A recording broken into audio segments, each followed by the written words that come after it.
বিসমিল্লাহির রহমানির রহিম। আসসালামু আলাইকুম বন্ধুরা, সবাই কেমন আছেন? রান্নাঘরে চলে আসলাম, নতুন একটা রেসিপি দেখাবো। এই জন্য সবাই আমার সাথেই থাকুন।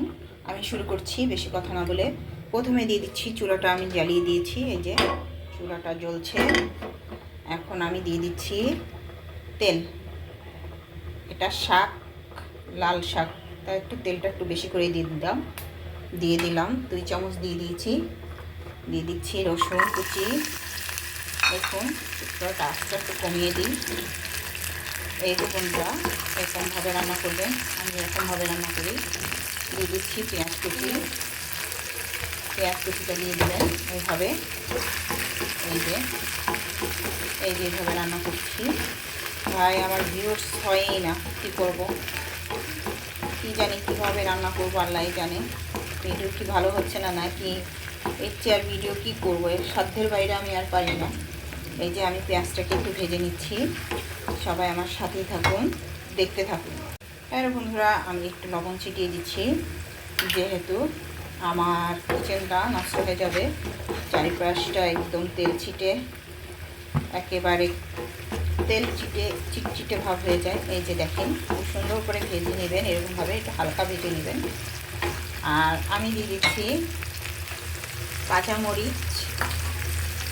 তার আগে দিয়ে দিব যেটা এই রান্নার প্রধান উদ্দেশ্য, মানে এই রান্নার প্রধান যে যার কারণে রান্নাটা অনেক সুন্দর হবে, এটা দিয়ে দিচ্ছি চাপা শুটকি।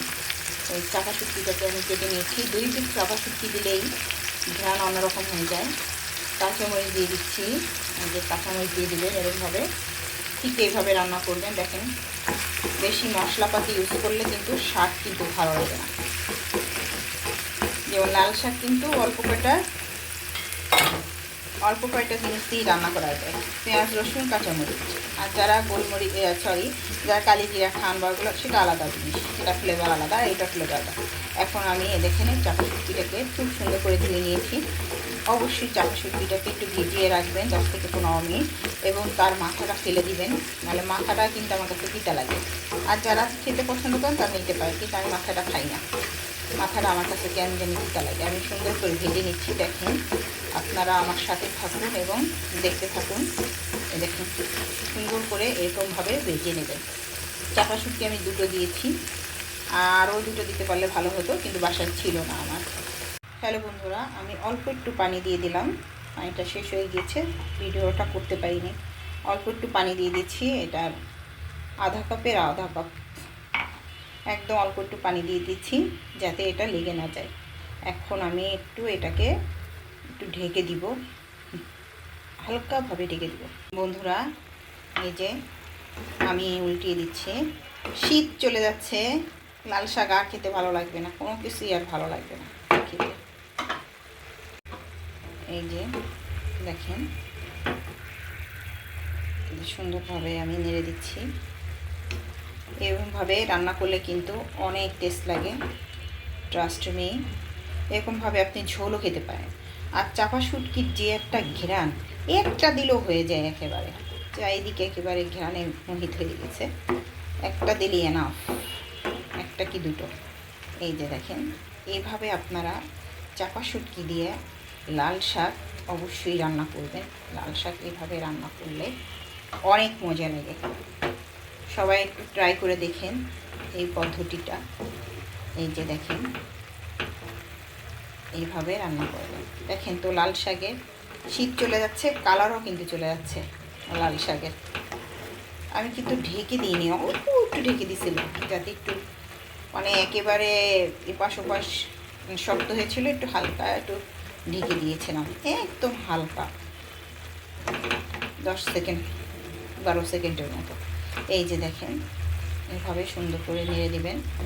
লাল শাক কুচি কুচি করে নিলে অনেক মজা লাগে, আবার এরকম একটু আস্তে আস্তে রাখলে সেটার টেস্ট কিন্তু আলাদা। এভাবে রান্না করবেন। আর কয়েকদিন পর আর লাল শাক দেখাবো না, যেহেতু শীত চলে যাচ্ছে। লাল শাক আর এই শাক পাতার মধ্যে বেশি কিছু ভালোই লাগবে না। লাউ শাকটাও এখন কেমন জানি টেস্ট হারিয়ে ফেলেছে, পালং শাকের টেস্ট হারিয়ে ফেলেছে।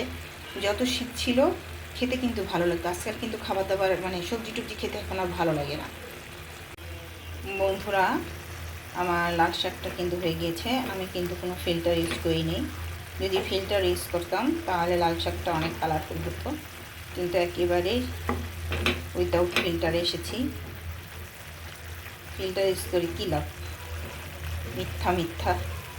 এই যে এখন আমি ঝোলটা কমিয়ে নিব। এই যে লাল শাকটার, এই যে দেখেন, আমি একটু হালকা হালকা ঝোল রাখবো। হালকা হালকা ঝোল রাখলে ভালো লাগবে খেতে। বেশি এলোগা একদম মাখা মাখা করবো না, মানে মানে অত করবো না, শুকনো করবো না, হালকা পাতলা করবো। সবাই সাথেই থাকবেন এবং লাইক কমেন্ট করবেন, শেয়ার করবেন, আমার চ্যানেলটাকে সাবস্ক্রাইব করে দিবেন। নোটিফিকেশন আইকনটা একটু চিপে দিবেন যাতে আপনার পরিবারে নোটিফিকেশন বেলটা যদি টিপে দেন তাহলে অবশ্যই আপনার পরিবারে নোটিফিকেশনটা চলে যাবে। এই যে দেখেন চাপা শুটকি, যারা যারা পছন্দ করেন, চাপা শুটকি লাভাররা যারা যারা চাপা শুটকি পছন্দ করেন তারা এই রেসিপিটাকে বেশি করে দেখবেন এবং লাইক কমেন্ট শেয়ার করবেন। এই যে তৈরি হয়ে গেল আমার লাল শাক। হালকা হালকা একটু ঝোল রেখেছি চাপা শুটকি দিয়ে, একটু ঝোল রাখলে কিন্তু অনেক মজা লাগে। লাল শাকে ঝোল খেয়ে দেখেছেন, অনেক মজা লাগে। তা সবাই ভালো থাকবেন, সবাই অবশ্যই আমার চ্যানেলটাকে সাবস্ক্রাইব করে দেবেন এবং অবশ্যই কমেন্ট করে যাবেন। আমি কমেন্ট ধরে চলে যাবো আপনার পরিবারে। সবাই ভালো থাকবেন, সবাইকে দিল অনেক অনেক ভালোবাসা, শুভেচ্ছা, আদর। আল্লাহ হাফিজ।